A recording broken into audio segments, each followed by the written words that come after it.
Matius bab 11. Setelah Yesus memberikan petunjuk kepada 12 orang muridnya itu, dia meninggalkan tempat itu, lalu pergi mengajar dan menyampaikan perkabaran daripada Allah di bandar-bandar berhampiran. Yohanes yang meringkuk di penjara mendengar tentang apa yang dilakukan oleh Kristus. Yohanes pun menyuruh beberapa orang muridnya untuk bertanya kepada Yesus. Mereka bertanya, "Adakah Tuhan ini orang yang akan datang itu, atau perlukah kami menunggu seorang yang lain?" Yesus menjawab mereka, "Pulanglah, beritahu Yohanes apa yang kamu dengar dan lihat.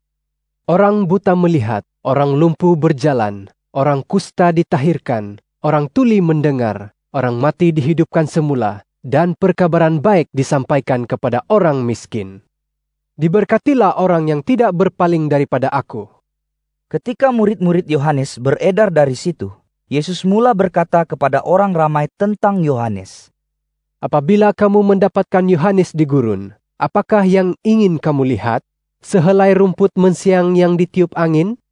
Kamu ke sana hendak melihat apa? Seorang yang berpakaian mewah? Orang yang berpakaian demikian tinggal di istana. Oleh itu, kamu ke sana untuk melihat apa? Seorang nabi? Betul. Malah aku berkata kepadamu, lebih daripada seorang nabi. Tentang orang itulah telah tersurat dalam kitab suci. Aku akan menghantar utusanku untuk mendahulimu. Dialah yang akan menyediakan jalan bagimu. Sesungguhnya, aku berkata kepadamu, di antara mereka yang dilahirkan oleh perempuan, belum pernah muncul seorang pun yang lebih besar daripada Yohanes Pembaptis. Namun begitu, orang yang terkecil dalam kerajaan surga lebih besar daripadanya. Sejak kedatangan Yohanes Pembaptis hinggalah ke hari ini, kerajaan surga telah diserang oleh orang yang ingin menguasainya melalui kekerasan dan keganasan, dan orang yang ganas berusaha menguasainya dengan kekerasan. Kerana semua nabi termasuk Musa, dengan Taurat bernubuat hingga datangnya Yohanes. Sekiranya kamu mahu percaya akan perkabaran mereka, Yohanes itulah Elia yang telah dinubuatkan kedatangannya. Sesiapa yang bertelinga, dengarlah. Dengan apakah dapat kubandingkan manusia zaman ini? Mereka umpama anak-anak yang duduk di pasar, satu kumpulan berseru kepada yang lain. Kami memainkan seruling untukmu, tetapi kamu enggan menari. Kami menyanyi lagu ratap, tetapi kamu enggan menangis. Ketika Yohanes datang, dia berpuasa dan tidak minum air anggur. Lalu semua orang berkata, "Dia dirasuk roh iblis." Ketika Anak Manusia datang, dia makan dan minum. Lalu semua orang berkata, "Lihatlah dia ini, pelahap, pemabuk, kawan kepada pemungut cukai dan orang berdosa." Namun demikian, kebijaksanaan terbukti benar dengan perbuatannya. Yesus mengecam bandar-bandar tempat dia paling banyak melakukan mujizat, kerana penduduknya enggan bertaubat. "Malangnya kamu hai Korazin, malangnya kamu hai Betsaida. Sekiranya mukjizat-mukjizat yang dilakukan dalam kalanganmu dilakukan di Tirus dan Sidon, tentu sudah lama orang di situ bertaubat dengan memakai baju kabung dan membubuh abu di kepala. Akan tetapi, pada hari penghakiman itu, hukuman atas Tirus dan Sidon lebih ringan daripada atas kamu. Kamu juga, hai Kapernaum, akankah dirimu ditinggikan sampai ke langit? Tidak, kamu akan dihumbankan ke neraka. Kalaulah mukjizat-mukjizat yang dilakukan dalam kalanganmu itu dilakukan di Sodom, tentu Sodom masih ada hingga kini. Aku berkata kepadamu, pada hari penghakiman itu, hukuman atas Sodom lebih ringan daripada atas kamu."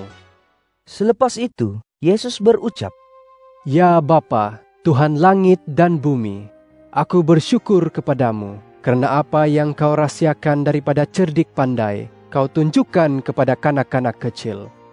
Ya Bapa, memang inilah yang engkau berkenan. Bapakku telah menyerahkan segala-galanya kepadaku. Tiada yang mengenal anak kecuali Bapa, dan tiada yang mengenal Bapa kecuali anak, serta orang yang terpilih anak untuk menyatakan Bapa. Marilah ke sisiku, wahai semua yang jerih lelah dan memikul beban berat, aku akan memberimu kelegaan. Ambillah kuk daripadaku, dan terimalah ajaranku, kerana aku ini lemah lembut dan rendah hati, maka jiwamu akan tenang. sebab kuku serba mudah dan bebanku pun ringan.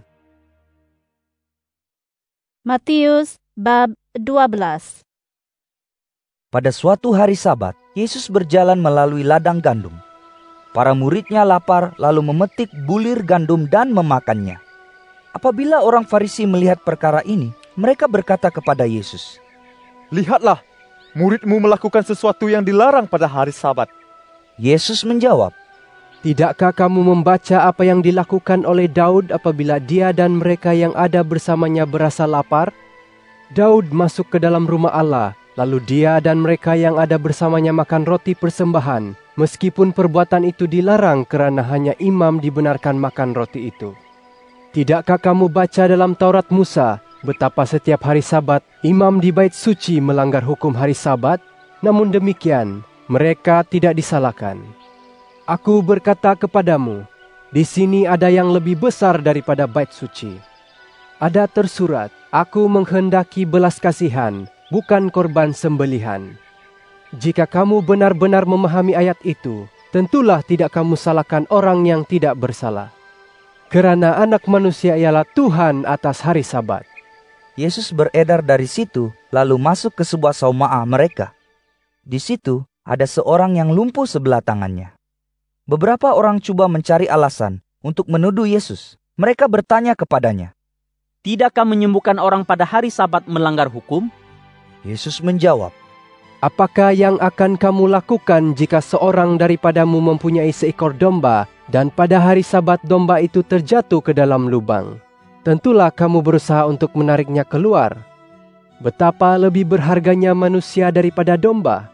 Oleh itu, berbuat baik pada hari Sabat tidak melanggar hukum.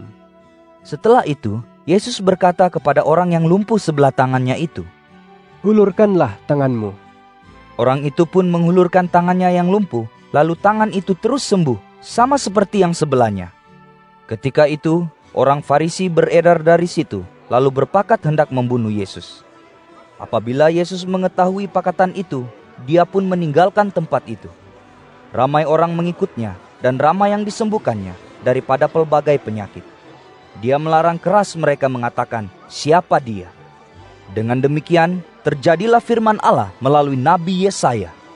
Inilah hamba-Ku yang telah Kupilih, yang Kukasihi dan Kuredai. Aku akan menaruh roh-Ku ke atasnya, dan keadilan-Ku akan diisytiharkannya kepada semua bangsa. Dia tidak akan bertengkar atau membentak, ataupun bersuara lantang di jalan raya. Sehelai rumput mesiang yang terkulai tidak akan dipatahkannya, dan sumbu yang malap tidak akan dipadamkannya, sehingga dia berjaya menegakkan keadilan. Dalam namanya, bangsa-bangsa asing akan bersandar harap kepadanya. Setelah itu, seorang yang buta dan bisu kerana dirasuk roh iblis dibawa kepada Yesus lalu disembuhkannya. Orang ramai di situ ketakjuban lalu bertanya sama sendiri, Mungkinkah dia ini anak Daud? Apabila orang Farisi mendengar tentang itu, mereka menjawab, Dia dapat menghalau roh-roh iblis kerana diberi kuasa oleh Beelzebul, ketua roh iblis. Yesus mengetahui isi hati mereka lalu berkata, Kerajaan yang berpecah belah akan hancur lebur, dan kota atau keluarga yang berpecah belah tidak dapat bertahan. Begitu juga, andainya iblis mengusir iblis, dia akan berpecah belah, dan bagaimanakah kerajaannya dapat bertahan? Tetapi jika aku menghalau roh-roh iblis dengan kuasa Beelzebul, maka dengan kuasa siapakah pula pengikut-pengikutmu menghalau roh-roh iblis?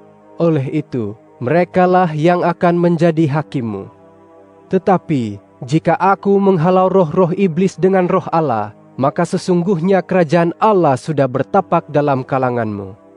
Atau bagaimanakah orang dapat memasuki rumah seorang yang gagah dan merampas harta bendanya, kecuali orang gagah itu dapat diikat dahulu? Selepas itu, barulah dia dapat merompak rumahnya. Orang yang tidak berpihak kepadaku menentangku, dan orang yang tidak mengumpulkan bersamaku mencerai-beraikan. Ketahuilah, orang yang berbuat dosa dan mengucapkan kata-kata kufur akan diampuni, tetapi mereka yang mengkufuri Roh Kudus tidak akan diampuni. Orang yang menentang Anak Manusia dengan kata-katanya dapat diampuni, Tetapi mereka yang menghina Roh Kudus tidak dapat diampuni, baik di dunia maupun di akhirat. Jika kamu ingin mendapat buah yang baik, kamu harus mempunyai pokok yang baik. Jika pokok tidak baik, buahnya pun tidak baik. Baik tidaknya pokok diketahui daripada buahnya. Hai kamu bagaikan ular kapak berbisa, bagaimana dapat kamu tuturkan perkara yang baik sedangkan dirimu jahat, yang diluahkan mulut meluap daripada hati.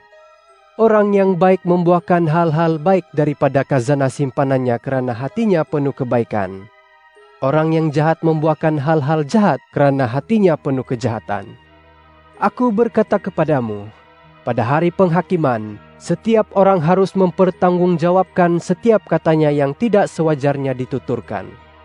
Kata-katamu sendiri akan dijadikan ukuran sama ada kamu bersalah atau tidak, dan dengan kata-katamu sendiri pula kamu dihukum.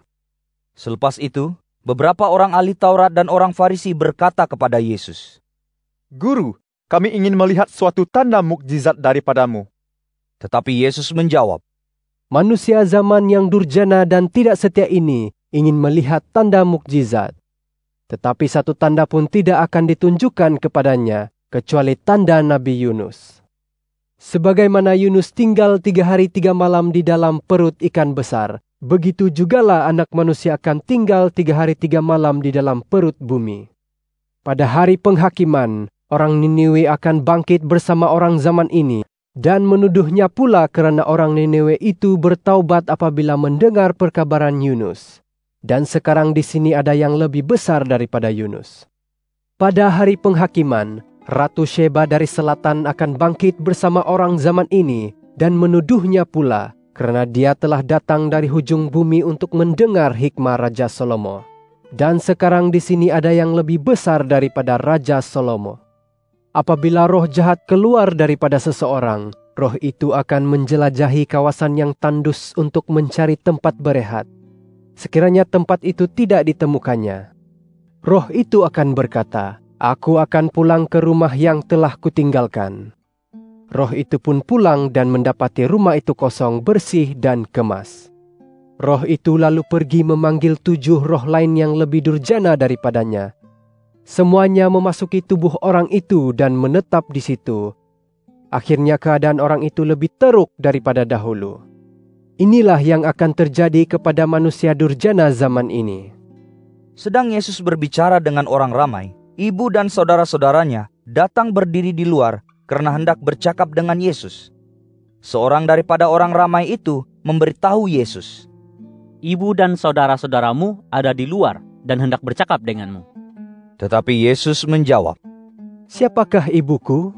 Siapakah saudara-saudaraku? Dia menunjuk kepada murid-muridnya, lalu berkata, Inilah ibuku dan saudara-saudara lelakiku. Sesiapa yang melakukan kehendak Bapa-Ku yang di syurga, merekalah saudara lelaki, saudara perempuan, dan ibuku.